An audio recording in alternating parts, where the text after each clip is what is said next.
বাংলাদেশ জামাত ইসলামীর মোহতারাম আমিরকে প্রধানকে সম আচরণ দিতে হবে। আমরা আরেকটি কথা বলেছি, গত 2-3 সপ্তাহ ধরে কোনো একটি দলের প্রধানকে নিয়ে যে বাড়াবাড়ি করছে গভর্নমেন্ট, অতিরিক্ত সিকিউরিটি দেওয়া, অতিরিক্ত প্রটোকল দেওয়া, এই সব কিছু মিলে তারা নির্বাচনী মাঠে যে সমতল ভূমিকার প্রশ্ন আসছে সেটিকে সুস্পষ্ট লঙ্ঘন করছে। আমরা বলেছি কাউকে অধিকতর সিকিউরিটি কিংবা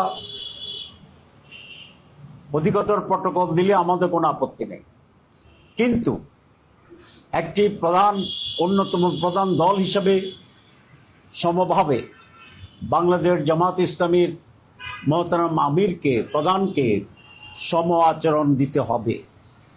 যদি এটার ব্যর্থ হয় তাহলে জাতি পক্ষপাতমূলক অপরাধের দোষে এই ইলেকশন কমিশনকে দোষী হিসাবে সাব্যস্ত করবে এবং লেভেল প্লেইং ফিল্ড এখানে বিনষ্ট হবে।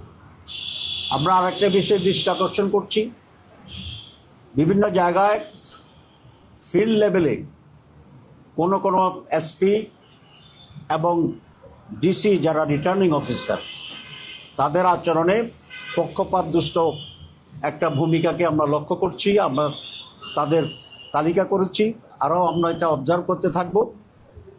এরকম ব্যক্তিদেরকে চিহ্নিত করে আমরা ইলেকশন কমিশনকে মৌখিকভাবে বলেছি, আমরা লিখিত দেইনি, এখনও আমরা একটা অবজার্ভ করছি। সেই বিষয়টি আজকে প্রধান উপদেষ্টাকে আমরা অবহিত করেছি। যদি ইলেকশন কমিশন যথাযথ ভূমিকা না নেয় তাহলে যেন চিফ অ্যাডভাইজার সেখানে হস্তক্ষেপ করেন, কারণ আমরা দৃঢ়ভাবে বিশ্বাস করি চিফ অ্যাডভাইজার ব্যক্তিগতভাবে একটি অবাধ সুষ্ঠু নির্বাচন চান, যদিও তার চতুর্পাশে অ্যাডভাইজারদের মাঝে কেউ আছে যারা তাকে বিভ্রান্ত করার চেষ্টা করছেন। আমরা সেটাও তার দৃষ্টি আকর্ষণ করেছি এবং বিষয়টি গুরুত্বের সাথে বিবেচনা করার জন্য চেষ্টা করেছি।